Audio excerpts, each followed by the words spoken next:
Hello and welcome to Aviation 101 with Laura. I'm here on a different video format than you're probably used to, but we're doing a Teams call with Casey, who I met at a recent conference that I attended.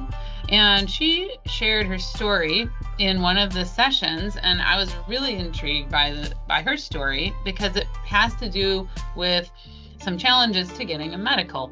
And so I asked her to come on the channel and convey her story so you guys can understand that if something happens, you've had like a prior arrest or something in your past that has to do with alcohol use, it may not be the end of the line. It may be a way for you to still get a medical. And that's why I brought Casey on here. And so I really want to thank you for being on the channel and tell us a little bit about yourself, maybe whatever you'd like to share.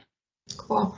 Hi, I'm Casey. I am currently a certified flight instructor for the flight school that I graduated from. I also work in the safety department. I'm an aerospace safety analyst. So I have graduated and I'm now working on a master's, working towards safety management, and yeah. Awesome. So kind of give us a quick overview. Like, you decided you want to learn to fly. You're going to get a pilot certificate. Somewhere somebody said you should get a medical. Yeah. And then you went, tell us what happened. What did you do, or how did you go about that? And what all was the roadblocks and stuff that you encountered? Right. So I actually did a discovery flight in 2017, the end of 2017, and some life stuff came up and I didn't do flight training straight into that. But I knew I wanted to be a pilot after I did the discovery flight. And so I ran into the issue of money, which I think is probably pretty relatable. So I ended up, long story short, ending up at a university through a 141 program where I had access to traditional student loans. I don't come from an aviation family. I don't come from a family with a background in college. So I was kind of navigating this process by myself, doing the best I could, attempting to get as much information as I could. But I was not familiar with the medical certificate. And I don't know if I missed that in the requirements for, applying to this specific college or what, but it got missed in the process. And I was in an intro class my first semester, and the professor suggested that if we planned on flying the following semester, we should go ahead and get our medical certificate now, just in case we run into anything.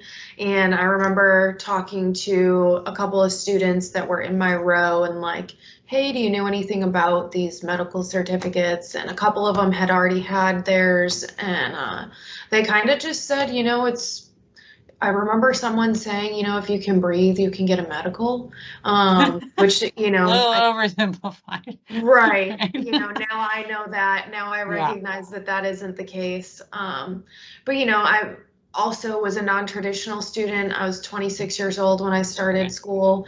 So a lot of these were kids, 18-year-olds that, didn't have life experience like I had, where maybe all they had to do was breathe, but it was a little more complicated for me. Yeah. So I really had no idea what to expect when I heard medical certificate. I figured physical health, I didn't take into consideration. Medical health, I didn't take into consideration. Driving records, I didn't take anything into consideration. So that's kind of how I found out I needed a medical certificate. Right. They told me go do the Med Express, and that's kind of where I figured out I might run into some issues because of the questions they ask about driving records, the questions they ask about substance abuse, things like that. And so I had been arrested when I was 20 years old for a driving incident involving alcohol. So I was arrested for driving under the influence. I was not convicted, but that's kind of what my big roadblock was. Because you have to report it on the Med Express. Correct. And I mean, hopefully the professor said, don't lie on the form. Right. That's even worse. Someone did. I don't remember exactly who. Good. You know, this was ended up being a grueling process. So a lot of the details of who and what get blurred, but, you know, someone told me don't lie. Right. You know, and I wanted to go into this process also with some integrity and. Oh yeah, absolutely. You know, we're dealing with a federal agency. I figured even if I did lie, someone would figure it out sometime down the road, and I didn't want to deal with that either. Right. No, absolutely. I just want to get the message out to people watching. Oh yeah. Don't lie about them. Don't lie. They will figure it out. They will look at the record. Someone will. So you go to so you answer it everything, and you go to the appointment. Tell us like what next was happening. So we have two different AMEs on campus. I went to one of the AMEs, and you know, we did the regular medical certificate. I did a third class medical. Okay. Now our university requires at least a second class, but when I started, I chose to get a third class. There again, I'm not really sure why I went that route instead of a first class or a second class. But that was the route I went. We did the normal medical process, and then she asked me questions about my MedExpress app. Mm-hmm. And this is kind of where I figured out, okay, this is going to be a problem. You know, she told me she'd have to defer the medical, that the paperwork would have to go to the FAA, and it was kind of just a waiting game at that point. Like I said, I'm at a 141 program. A lot of the students that come through for a medical certificate are 18-year-olds. And so up until this point, the AMEs at my school had not dealt with this scenario. Mm-hmm. So she was kind of at a loss as well, didn't really know what to expect, what was next. It was, you know, that famous FAA phrase, hurry up and wait, and right.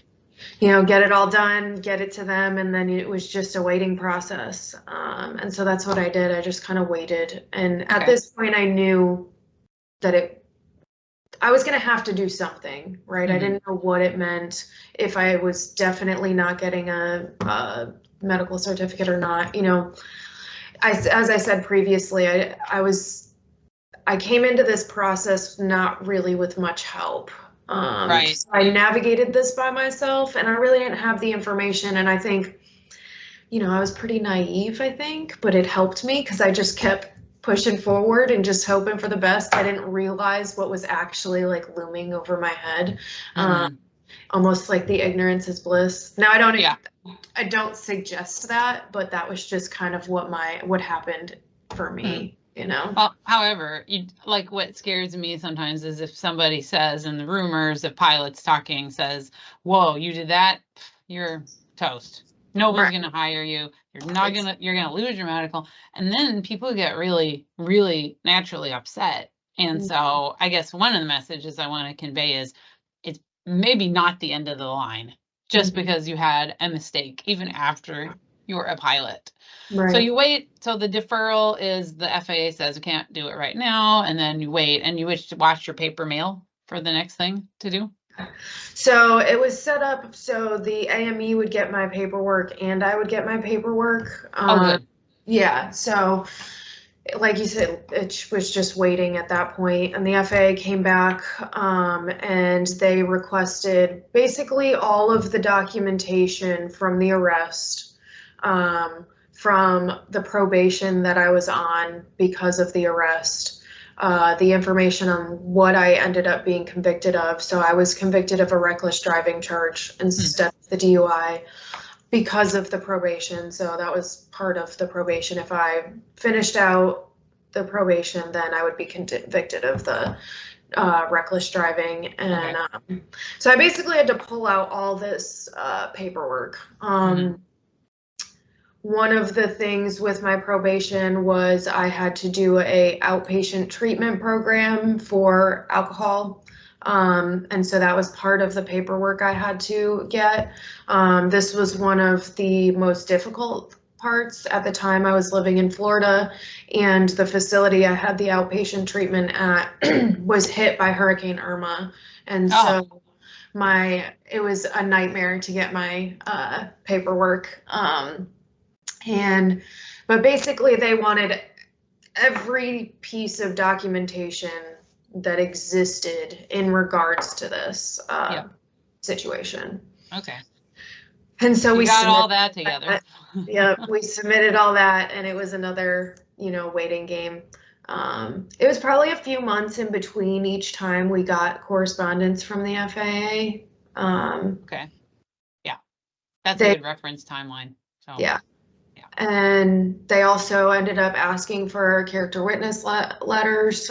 So people in my life, So I had, a professor, I had a family friend, and then I had a professional, like someone I'd worked with, a previous boss, write character witness letters, kind of saying, hey, like, yeah, she did this, but this is what her life looks like today. This is, what she's working towards and who she is. And at this point, that's 6 years ago, right? Or something around there? Yeah. Yeah. Okay. 5 or 6 years. 6 years. Mm-hmm. Mm-hmm. So then eventually the FAA sends you, you're saying, to a hymn. Explain the hymns. So that was after, so we got all the paperwork sent, we got the character witness letter sent, and then they came back and they said, okay, we have all of your information. Basically, we need a doctor to evaluate you in the realm, looking at, substance abuse, things like that. And so I had to go see a HIMSS neuropsychologist. Okay. And I've talked a little about this, that this became the most frustrating part about this process. I was given a doctor by the suggestion of my AME, and when I contacted that doctor, it was supposed to be a 2-day evaluation, and it was going to cost me like $2,700. Wow. Okay. Yeah. And going back to that, I'm doing this by myself, and I had budgeted everything down to the penny, and, didn't have an extra $2,700 laying around. And so I talked to I went back to my AME and I said, has this doctor been assigned to me by the FAA, or am I allowed to seek other options? And she said, right. This was just someone that we have information on. So, but you are free to find a doctor you want. That's a good tip. So don't be afraid to call some other people. Right. Look and around. at the end here, I'll make sure to give that resource of on the FAA website, there's a list of all of the HIMSS neuropsychologists in the country. And so we'll put a link in the video description for that too. Yeah. Okay. So what I did was call every doctor in like a 4-hour drivable radius. And I got quotes as high as $6,000, and it was going to be a 5-day evaluation, to a 6 to 8 hour evaluation that was going to cost $900. And I went with the shortest and the cheapest. Yeah. If you're not budgeting for that, it's a huge amount of money. Right. And so I drove 4 hours though. The doctor was one of the furthest doctors for me. And I went, and I could still kind of at this point, I really didn't know what to expect. I knew that I was going to be having an evaluation on substance abuse disorder, and that's kind of all I was given. I drove out to this doctor, and he did an interview. I basically told him my entire life story from my first memory all the way up into that day in his office. Okay. Yeah, it was exhausting. It was tiring. Yeah. And we would go back and forth. So we would talk about my life, and then I would go sit down and take a true false questionnaire that was 567 questions. Oh my gosh. Yeah, and so we'd go back and forth so my brain could kind of get a break from the other. But it was a long day. It was exhausting. It's a lot of the stuff you don't think about on an everyday basis, how you grew up and who you grew up with and things like that. stuff you don't really think about, that especially in terms of aviation, you know. Yeah. But at the end of it, I did get a substance abuse disorder diagnosis. So the HIMSS neuropsychologist appointed by the FAA gave me that diagnosis, but he also recommended my special issuance medical certificate. Okay, so you can leave with a diagnosis, but also a special issuance recommendation. medical. So, a okay. recommendation. A recommendation. Okay, doesn't okay. say here's your medical, but he gives the recommendation to the FAA, and so. Okay. So that goes back to Oklahoma City people. Correct. Yes. So he compiles all of his paperwork. He sends it to my AME. He sends it off to the FAA, and it was another waiting game. And a few months after that, my AME got notice that I had a special issuance medical certificate. Okay. And so it was issued. So it was a third class medical certificate issued for 6 months. So I didn't get the regular duration. It was only good for 6 months. And over those 6 months, I had to do random alcohol and drug testing. Okay. And at my expense. So I had to pay for them. And basically they would contact the AME and say, okay, we need this date, and my AME would call me and say, okay, you have to go submit the alcohol and drug test to go to the facility. And I think I had to do 6 of those over the span of 6 months. Over 6 months. And then do you have like 24 hours to report, or 12 yes. or what? Yeah, okay. I think I'm pretty sure it was 24 hours. Okay. And after and then it was also issued with the assumption that I would not be drinking any alcohol. So my medical basically says that I cannot consume any alcohol. Wow. Okay.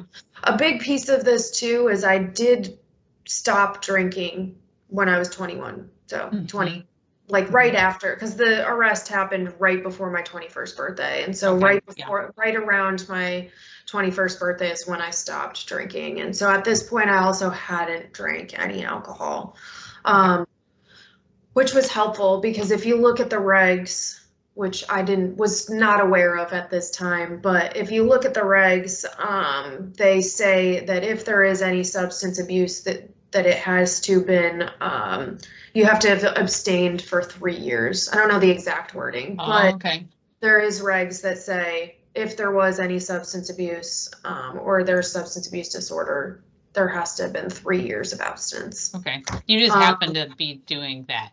Which is good. Yeah, okay, good. Right. Okay.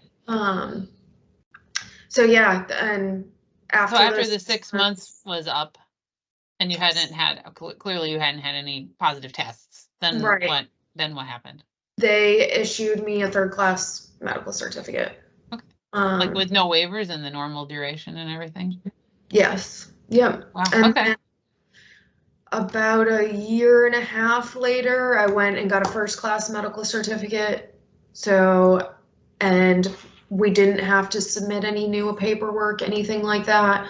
This past December, I went and renewed my first class medical certificate, and I haven't had to produce any new paperwork either. Yay! Yeah, and so it was not a fun process, but the process worked, you know. Yeah. And today I do have a first class medical and with no waivers and anything. Yeah, that is so awesome. Thank you so much for sharing all that, because I have learned some stuff. I love this because I get to learn. So, and just to like wrap up, do you have any encouragement or advice for anybody who else is going through this? I know people are going through this. So what would you say to them? The rumor mill is awful. You know, everyone thinks they know the answer to these, you know, different situations. You know, I do want to say I'm not a medical professional. This is my story. This is what happened in my life. So, you know, you could be experiencing something similar or the same thing, but, you know, everyone's story is going to look different. But ask questions, throughout that process. I was in my advisor's office. I was asking as many professors as I could. They no one really had a lot of information for me, but I kept asking questions. Seek guidance from people who have answers, not fellow student pilots or things like that. And then also, back then I don't think I even knew what a FAR aim was at that point, but if you're familiar with the FAR aim, look at the regs, right? There's Part 67 breaks down medical certificates. And then I will make sure to get you the list of resources. Okay, yeah, we'll put a link in the, right. yeah. This kind of stuff gets tied in a lot with like the SSRI process, the ADHD process, things like that. These processes all get lumped together and have similar steps, similar resources. But, one foot in front of the other, get the Don't paperwork. give up. If the FAA asks for paperwork, get the paperwork, and looking at the HIMSS process that I went through, I didn't take the first option for the doctor, right? If something doesn't sound right, or something sounds, maybe out of your budget or things like that, ask questions, seek other options. Like I said, not everyone's situation is going to look the same. Right. But seek guidance, ask people that have answers, and just keep pushing. That's awesome. Yeah. I'll put a link also. I believe the AOPA can help with pilot medical issuance if you purchase the right level of membership. Right. But it's very interesting that you navigated it all yourself, and that didn't know anything, and didn't have any rumors going around. That's actually probably was a helpful thing. So yeah. Well, thank you so much. Thanks for being with us on Aviation 101. Guys, don't forget to like and subscribe. I've got some other videos on pilot medical information, so check those out, and we will see you later. Have a great day. See ya.